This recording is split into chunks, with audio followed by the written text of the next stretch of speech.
عليكم ورحمة الله وبركاته.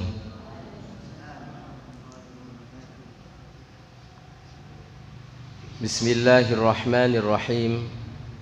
الحمد لله الذي أنعم علينا بنعمة الإيمان والإسلام وجعلنا من أمة رسول الله صلى الله عليه وسلم. أشهد أن لا إله إلا الله وحده لا شريك له وأشهد أن محمدا عبده ورسوله لا نبي ولا رسول بعده.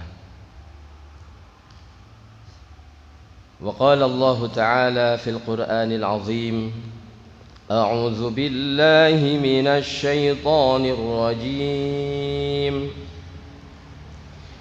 إذ قالت امرأة عمران رب إني نذرت لك ما في بطني محررا فتقبل مني إنك أنت السميع العليم.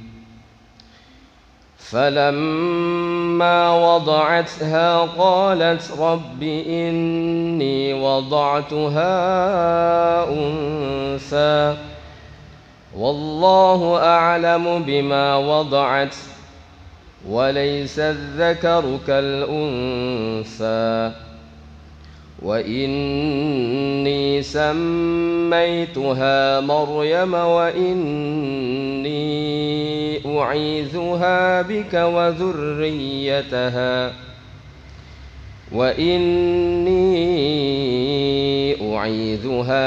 وذريتها من الشيطان الرجيم. وقال رسول الله صلى الله عليه وسلم: أدبوا أولادكم بحب نبيكم وأهل بيته وتلاوة القرآن أو كما قال. Bapak-bapak, saudara-saudara kaum muslimin yang dimuliakan oleh Allah Subhanahu wa ta'ala, bersyukur pada hari ini kita diberikan oleh Allah kekuatan iman dan Islam. Bersyukur kita pada kesempatan ini didudukkan iktikaf di Baitullah, rumahnya Allah Subhanahu wa ta'ala. Maksudnya adalah rumah yang dimuliakan oleh Allah Subhanahu wa ta'ala, sehingga setiap detik dari apa yang kita niatkan dan kita amalkan pada kesempatan ini, mudah-mudahan semuanya diridhai oleh Allah Subhanahu wa ta'ala. Bapak Ibu yang dimuliakan oleh Allah Subhanahu wa ta'ala, tema pada kesempatan ini adalah mempersiapkan generasi sebagaimana yang diridhoi oleh Allah Subhanahu wa ta'ala. Generasi itu sangat penting Bapak Ibu, sehingga para nabi alaihi salatu wassalam itu betul-betul memperhatikan generasi. Sebagaimana ayat yang kami sampaikan tadi di dalam surat Ali Imran, itu adalah sebuah fikir orang tua bagaimana bisa melanjutkan estafet dakwah dari Allah Subhanahu wa ta'ala kepada manusia. Makanya dinamakan Ali Imran. Ali Imran itu keluarganya Pak Imran. Keluarganya Pak Imran. Pak Imran ini punya fikir begini, risau. Ini Masjidil Aqsa ya, yang di Palestina itu harus ada penggantinya. Harus ada orang yang betul-betul apa bahasa kita ngopeni itu. Maka Pak Imran ini berdoa kepada Allah Subhanahu wa ta'ala, dan istrinya itu juga berdoa kepada Allah Subhanahu wa ta'ala.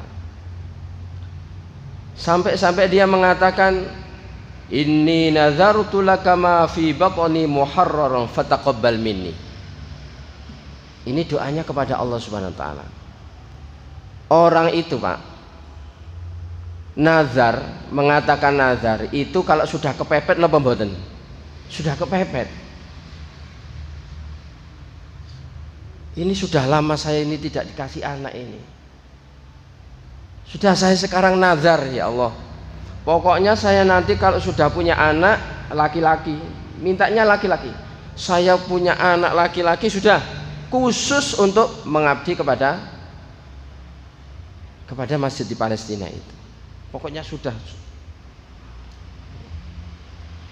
Karena merupakan kota Nabi. Mulai dari zamannya siapa namanya? Nabi Ibrahim turun kepada Nabi Ishak, kemudian turun kepada Nabi Yakub. Ya. Yakub ini sebetulnya namanya Israel. Yakub itu nama apa namanya? Wadanane niku Israel. Makanya anak turunnya itu namanya Bani Israel. Yakub itu mempunyai 12 anak. Ya. Bunyamin, Nabi siapa namanya? Nabi Yusuf, Yahuda, sehingga keturunan Yahuda ini namanya Yahudi. Ya. Kemudian semua nabi ya, Nabi Musa, Nabi Daud, Nabi Sulaiman, Nabi Zakaria, semuanya itu keturunan daripada Nabi Ishak. Nabi Ishak itu putranya Nabi Ibrahim alaihissalam dari istri Ibu Sarah. Sedangkan Nabi Ibrahim alaihissalam wayuh nggih. Bahasa Jawa ini wayuh nggih. Bahasa Indonesia ini apa, Mbak? Madu. Madu. Sampai ada guyonan nggih. Istri muda itu ibarat HP, Ustaz Ali. Istri tua itu mbok tuwek ibarat televisi, katanya itu. HP sama televisi tidak boleh ditemukan, Pak. Televisinya bisa meledak itu. Itu keyonannya. Nah, punya istri kedua namanya Ibunda Hajar. Melahirkan Nabi Ismail alaihi salam. Dari Nabi Ismail alaihi salam terus menurunkan ya sampai kepada Nabi Muhammad sallallahu alaihi wasallam. Sehingga orang Yahudi ya, di dalam kitab Taurat itu dijelaskan bahwasanya ada nanti nabi yang bernama siapa? Yang bernama Ahmad, ya. Seorang nabi yang bernama Ahmad. Yang sebelumnya mereka itu orang-orang Yahudi itu sangat mendamba-dambakan yang namanya Ahmad, itu didamba-dambakan. Sampai diterangkan di dalam Al-Quran surat Al-Baqarah itu mereka merinci sifat-sifat Nabi Muhammad itu seperti koyo anak dewi. Panjenengan nun sewu sak kelebate anak ini ku semerep nggih lho mboten. Tiyang sepuh niku semerep. Wahinge, suarane, langkah kakinya itu loh. Itu tahu. Nggih. Itu tahu. Sampai seperti itu. Nggih. Wa idh qala Isa ibn Maryam ya bani Israil inni rasulullahi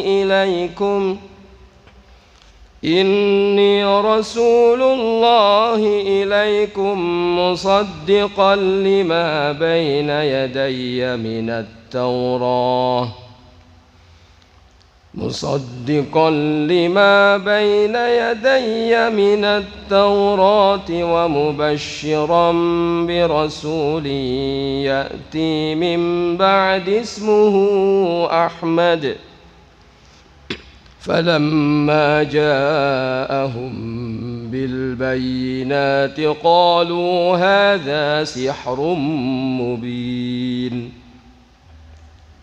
Sampai Nabi Isa alaihi salam itu kepada kaumnya Bani Israel itu ngomong begini, sesungguhnya aku ini adalah Rasul Allah Subhanahu wa ta'ala yang membenarkan kitab Taurat. Kemudian di dalam kitab Taurat itu ada kabar gembira, wa mubasysyira, ada kabar gembira. Apa kabar gembira? Bi rasuli ya'ti min ba'di ismuhu Ahmad, yang mana nanti setelah aku, kata Nabi Isa alaihissalam, itu ada seorang rasul yang namanya Ahmad. Itu senengnya gak lumrah. Tiang Bani Israel itu luar biasa senengnya, Masya Allah. Kenapa begitu? Karena kalau dia perang itu selalu kalah, Pak. Tetapi ketika mereka ini berdoa kepada Allah dengan nama Nabi Muhammad SAW, itu kok bisa menang? Padahal itu belum lahir. Daniyo engko lek lahir Nabi Muhammad. Tetapi ketika Rasulullah SAW sudah nyata, kemudian beliau Rasulullah SAW datang ke Madinah, berhijrah ke Madinah. Apa yang dilakukan oleh Bani Israel? Orang-orang Yahudi yang ada di mana? Di Madinah. Falamma ja'ahum bil bayyinati qalu hadza sihrun mubin. Oh Muhammad, ojo cedek-cedek Muhammad itu penyihir. Kenapa kok dinamakan penyihir, Pak? Kenapa kok dinamakan penyihir? Karena orang kalau dekat dengan Nabi Muhammad SAW, ketika Rasulullah SAW mulai membaca Al-Quran, niku kelepek-kelepek, Pak, orang Arab itu. Karena bahasanya, karena isi kandungannya. Siapa orang-orang yang kelepek-kelepek dengan Al-Quran itu? Satu, Sayyidina Umar ibn Khattab radhiyallahu an. Kelepek-kelepek masuk Islam. Siapa lagi? Abu Jahal dan Abu Lahab. Abu Jahal, Abu Lahab itu kalau lama tidak mendengar Al-Quran, niku singitan, DP, mengendap-endap. Pernah suatu ketika Abu Jahal lama tidak mendengar Al-Quran, Abu Lahab lama tidak mendengarkan Al-Quran. Kangen kepada bacaan Al-Qurannya Nabi Muhammad SAW. Akhirnya gini ku DP ke rumahnya Rasulullah SAW. Kan wong tolak kan wong kira is alon-alon. Akhirnya ini bentukan wong loro. Loh, sama ndek kene. Iya, Abu Jahal kan. Abu Lahab iya. Sama lapon ndek kene. Yo kepingin ngrungokno Al-Quran. Iya, aku bisa nih. Ya apa sampean pendapatnya sampean Al-Quran itu luar biasa. Tapi awake dhewe gak oleh melok Nabi Muhammad, gak oleh melok ponakane saya awake dhewe Muhammad gak oleh. Gengsi to. Mosok melok nderek arek sing winginane. Lah gengsi. Jadi Abu Jahal, Abu Lahab itu tidak mau mengikuti Al-Quran karena gengsi. Wonten jenenge Walid Al-Mughirah, bapak Khalid bin Walid. Sinten Pak namanya? Walid Al-Mughirah. Itu pakar bahasa Indonesia, pakar sastranya Arab kok Indonesia. Pakar sastranya Arab.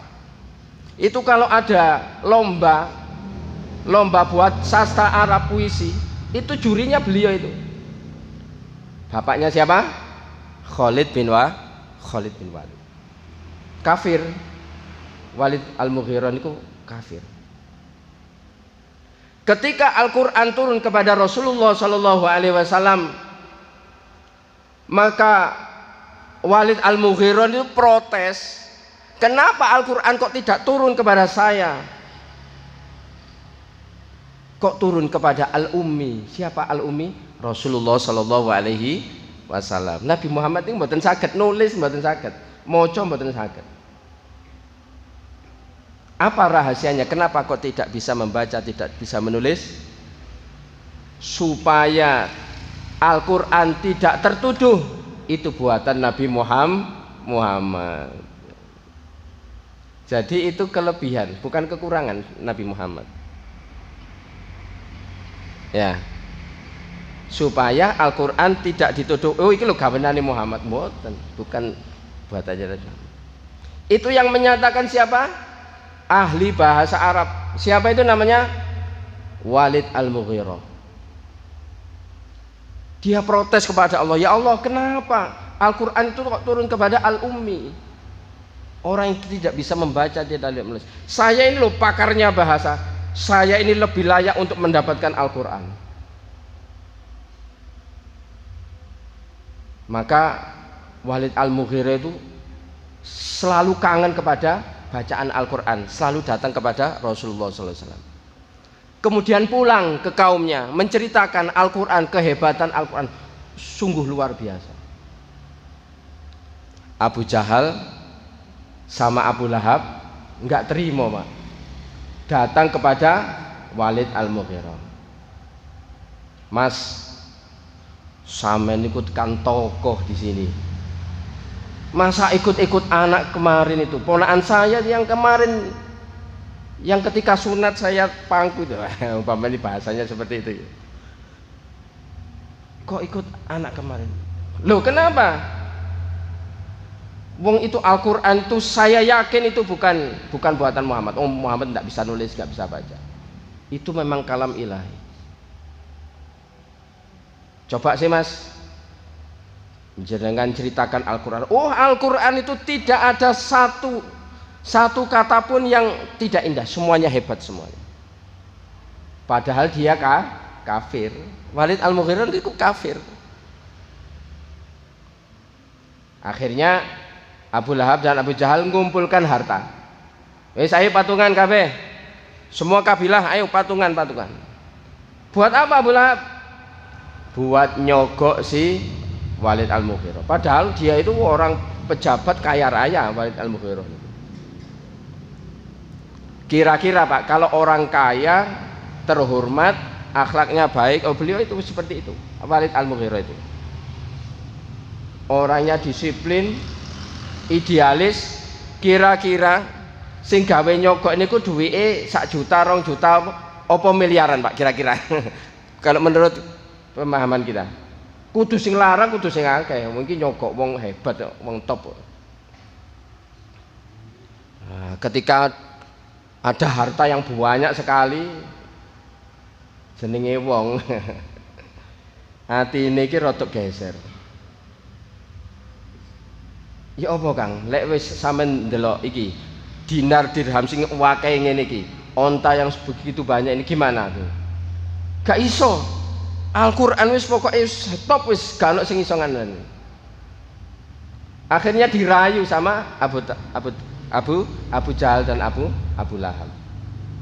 Wis Kang, iki wis mubadir iki, nek gak sampean trima iki mubadir. Wis sampean goleki wis jenengan goleki dari si gimana wis goleki wis. Kekurangan Al-Quran itu.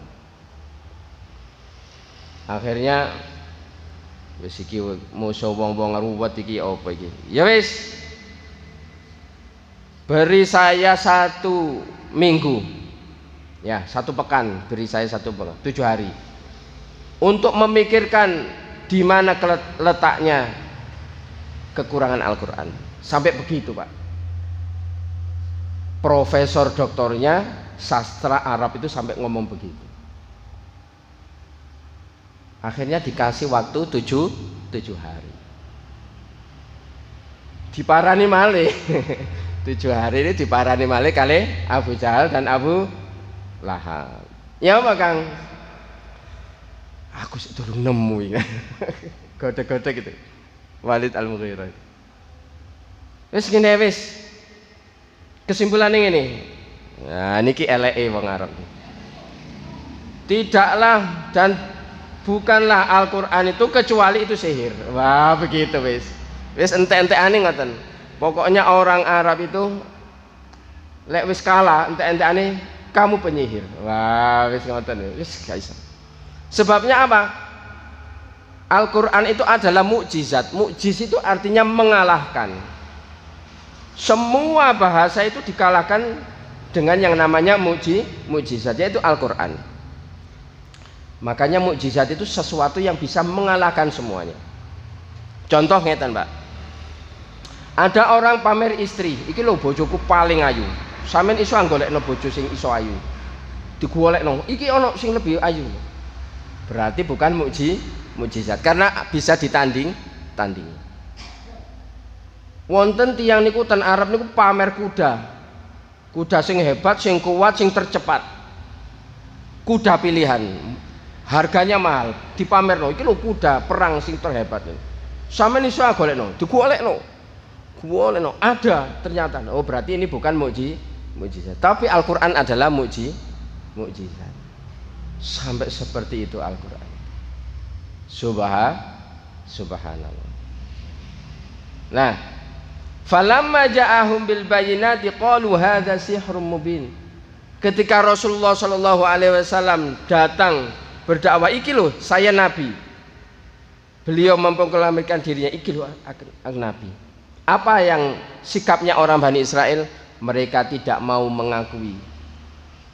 Kenapa mereka tidak mau mengakui? Karena ini bukan keturunan dari Israel, tapi keturunan dari ibu yang dari Hajar, Nabi Ismail. Kan beda. Nggih. Jadi ketika ditelusuri kenapa orang-orang Bani Israel itu tidak mengakui Rasulullah SAW, karena beda generasi. Presiden umpamane nuwun sewu, presiden nyalono umpamane tiyang mriki Arjowinangun nyalono 02 umpamane.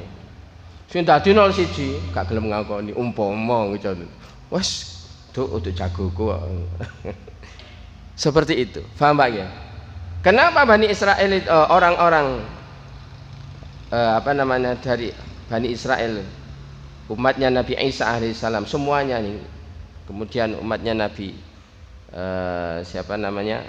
Nabi Musa alaihissalam tidak mengakui tentang Rasulullah sallallahu alaihi wasallam, karena Rasulullah sallallahu alaihi wasallam itu bukan keturunan dari Nabi Ishak, bukan keturunan dari Nabi Yakub yang dinamakan Pak Israel, tetapi keturunan dari Nabi Ismail alaihissalam dari ibunda yang bernama Hajar.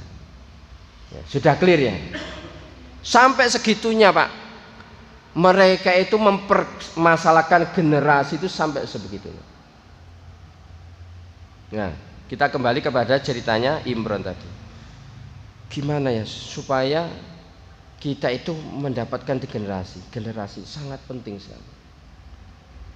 Akhirnya doa kepada Allah Subhanahu wa taala, ya Allah, misalnya kalau saya nanti punya anak, nanti anak saya itu sudah saya ingin wakafkan lah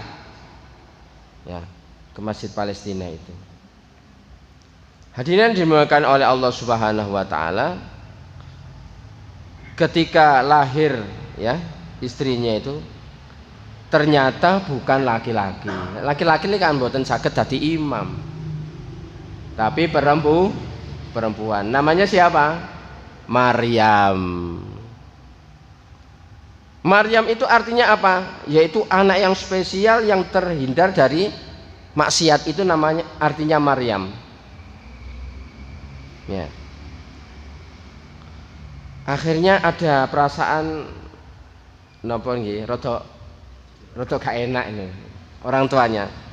Walaisa dzakaru kal unsa. Loh kok wedok ya? Wedok iki gak padha lho ambek wong lanang iki. Nah, ngoten, ada perasaan. Akhirnya dikasihkan nama siapa tadi? Maryam. Kemudian berdoa kepada Allah Subhanahu wa taala. wa inni u'idzuha bika wa dzurriyyataha minasyaitonir rajim. Ya Allah, aku mohon kepada Engkau supaya si Maryam ini dan keturunannya, yaitu Nabi Isa alaihissalam, tidak diganggu oleh setan. Fataqabbalaha rabbuha biqabulin hasanin wa ambataha nabatan hasana. Maka doanya si Pak Maryam dan Bu Maryam ini ya diterima oleh Allah Subhanahu wa taala dengan pengkabulan yang sangat baik, sehingga si Maryam ini tumbuh dengan tumbuh yang sangat bagus, sehingga mengalahkan anak-anak laki-laki pada umumnya. Kira-kira anak laki-laki ini sih iso nyunggo gulu, iku wis iso terantanan. Umpamane ngoten, Pak. Sing anak laki-laki ini si iso merangkak, iku wis iso pencolotan. Umpamane seperti itu. Kecerdasannya luar biasa. Walaupun perempuan tetapi kecerdasannya luar biasa. Ketika Maryam ini lahir, itu Pak Imran itu sudah meninggal dunia. Jadi lahir dalam keadaan yatim. Akhirnya karena anaknya itu baik, solihah seperti itu, pinter seperti itu, akhirnya tetangganya itu rebutan. Wis tak rumati ya, wis rumati arek iki apik arek. Wis tak rumati. Jadi dimasukkan oleh Allah Subhanahu wa taala perasaan seneng. Ndelok arek niku lho seneng. Masya Allah seneng. Luar biasa. Ada anak jalan gitu, awake dhewe kok rumangsa seneng. Loh, itu kan luar biasa. Ndelok tok niku seneng. Rebutan, Pak. Lah, di kota Palestina itu kan kota nabi. Jadi nabi-nabi itu banyak sekali di situ. Orang-orang soleh itu banyak sekali. Rebutan. Termasuk pamannya sendiri, yaitu Nabi Zakaria alaihis salam. Nabi Zakaria alaihi salam. Wis gimana ini? Karena yang banyak rebutan ini mau ngerumat si Maryam ini gimana? Wis diundi aja. Akhirnya diundi. Loh, sampai diundi. Sebagian riwayat mengatakan pena, sebagian riwayat mengatakan panah. Penanya itu dilempar ke air, kintir, berarti kalah. Loh, ternyata penanya siapa ini? Nabi Zakaria kok mendelok mboten kintir. Oh, menang. Akhirnya dipelihara sama Nabi Zakaria. Dirawat, Pak.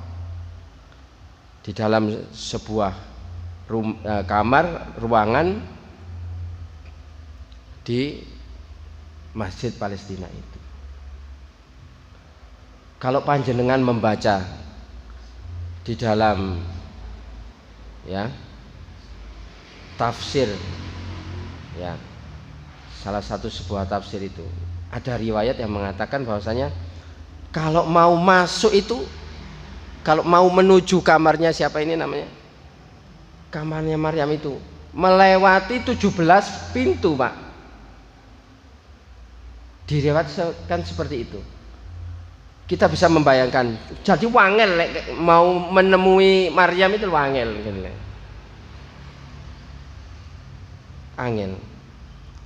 Kullama dakhala 'alaiha Zakaria al-mihrab wajada 'indaha rizqa. Yang lebih anehnya lagi, ketika Nabi Zakaria itu masuk ke kamarnya keponakannya yang namanya Maryam itu, di situ sudah tersedia rizki, sudah tersedia makanan-makanan yang pada waktu itu belum musimnya. Ngoten. Duduk musimnya ki ono ae, ngoten. Loh, bingung kan? Loh, sampean iki dikirim sapa? Padahal wis steril wis. Gak iso lah sapa ae masuk gak iso. Maka Maryam mengatakan, qala ya Maryam anna laki hadza. Wahai Maryam, ini dari mana ini?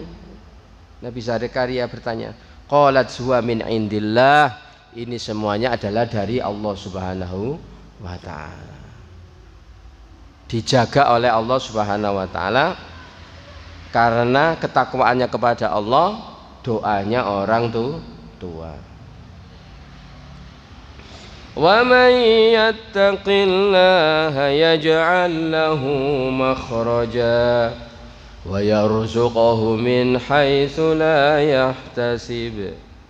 Salah satu sumber rizki kita itu adalah ketika kita bertakwa kepada Allah Subhanahu wa ta'ala. Orang itu kalau sudah bertakwa kepada Allah, dijaga perintah-perintah Allah, dijauhi larangan-larangan Allah, maka oleh Allah Subhanahu wa ta'ala dicukupi rizkinya. Subhanallah.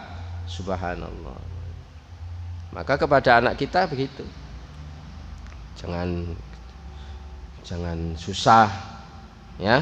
Semua rizki itu adalah ditanggung oleh Allah Subhanahu wa ta'ala. Kamu bertakwa ya kepada Allah Subhanahu wa ta'ala, bertakwa kepada Allah Subhanahu wa ta'ala. Ya ini contohnya seperti Maryam itu, dikirim rizki langsung dari surganya Allah Subhanahu wa ta'ala. Nah, melihat anak yang begitu begitu indah, begitu solihah itu, Nabi Zakaria niku kepingin, aku ya kepingin loh duwe anak iki. Ndelok Maryam niku ponakane niku, oh aku ya kepingin ya duwe anak kayak Maryam itu. Masya Allah. Tapi aku iki wis sepuh loh ya. Usia aku iki wis gak pantas duwe anak. Istri saya juga sudah tua, mandul lagi. Tapi berdoa kepada Allah. Hunalika da'a Zakaria rabbah. Qala rabbi habli min ladunka dzurriyyatan thayyibah. Innaka sami'ud du'a. Misalkan usianya 80 tahun.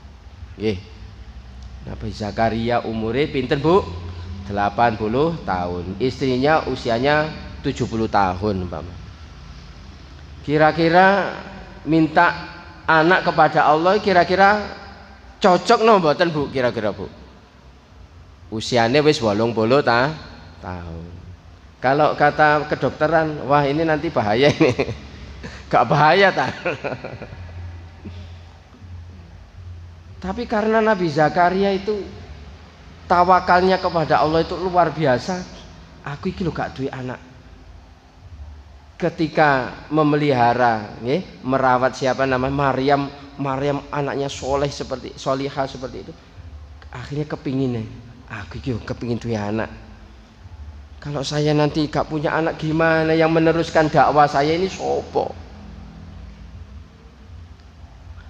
Fanadatul malaikatu wa huwa qa'imun yusalli fil mihrab anna Allah yubashshiruka bi Yahya musaddiqan bi kalimatin min Allah wa sayyidan wa hasura wa nabiyyan minas salihin. Akhirnya Allah Subhanahu wa ta'ala ngutus malaikat, kasih kabar gembira kepada Nabi Zakaria ya, malaikat ya. Malaikat siapa Bu? Malaikat Jibril. Itu kasih kabar gembira kepada Nabi Zakaria. Walaupun usianya sudah sepuh, akan dikasih anak, namanya Yahya. Yang ngasih langsung nama siapa? Allah Subhanahu wa ta'ala, dikasih nama Yahya. Akhirnya Yahya jadi nabi. Seneng nggih, Nabi Zakaria, aduh Masya Allah, doa saya dikabulkan oleh Allah, saya mau dikasih anak. Akhirnya ya Allah, kira-kira tandanya apa kalau nanti istri saya hamil itu apa tandanya? Oh nanti istrimu hamil itu tandanya 3 hari gak iso ngomong, bisu. Oh wis, lek wis istrimu nanti bisu 3 hari, oh berarti wis isi itu, hamil itu. Oh ngoten, seneng. Tidak lama lagi istrinya gak iso ngomong. Njaluk mangan. Loh, sampean kok gak iso ngomong? Seneng. Wah, apa betul iki? Berarti istri saya hamil nih. Masya Allah. Itu loh, saking pentingnya generasi. Mbahe yang namanya Ibrahim itu juga begitu. Sehingga Nabi Ibrahim itu mendapatkan gelar siapa? Abul Anbiya, bapaknya para nabi, yang menurunkan semua para nabi, baik dari Bani Israel ataupun dari Bani Ismail, Nabi Muhammad SAW. Itu juga begitu. 80 tahun menikah dengan Ibunda Sarah itu belum dapat momongan. Rabbi habli minas solihin. Ya Allah, panjenengan paringi anak sing soleh ya Allah. Setiap saat, setiap waktu, setiap hari doa kepada Allah. Sudah. Masya Allah, sudah. Tit nih. Ya, saya teruskan sedikit lagi ya. Minta kepada Allah, kok belum dapat momongan ya Allah. Akhirnya ditawani sama Ibunda Sarah, Kang, rabi mana ya sampean? Yo rabi mana yo? Ojo, etok. Ojo, lho wis lah wis. Sampe rabi mana? Tak rabekno, tak golekno jodoh. Ngono ah. Ya wis lek iku karepe sampean ya wis gak apa-apa wis. Akhirnya dinikahkan kepada santriwatinya yaitu Hajar. Hadiah dari Raja Mesir. Dinikahkanlah dengan Ibunda Hajar. Lagek 1 tahun lah, kait 1 tahun. Isi hamil, seweneng. Kira-kira bojo tuwek niku cemburu napa mboten? Mas cemburu. Oh biasanya ambek aku, saiki wis koyo lali ambek aku sampean niku ya Mas Ibrahim. Tapi kegundahan kegundahan Ibunda Sarah itu dijawab oleh Allah Subhanahu wa taala. Tidak lama lagi nggih, Ibunda Sarah juga hamil. Siapa putranya? Nabi Ishak alaihis salam. Loh, orang-orang dulu itu loh, begitu pentingnya generasi itu, begitu generasi itu, sehingga masya Allah kalau kita diberikan generasi oleh Allah Subhanahu putra putri itu, mari, penutup closing ini, mari kita dekatkan mereka kepada Allah Subhanahu Wa Taala, sebagaimana Maryam itu didekatkan oleh Allah Subhanahu kepada Allah Subhanahu Wa Taala. Demikian yang bisa kami sampaikan. Mudah-mudahan mendapatkan ilmu yang bermanfaat. Amin ya rabbal alamin. Kita tutup dengan kafarah majelis. Subhanakallahumma wa bihamdika asyhadu an la ilaha illa anta astaghfiruka wa atubu ilaik. Mohon maaf atas kekurangannya. Assalamualaikum warahmatullahi wabarakatuh.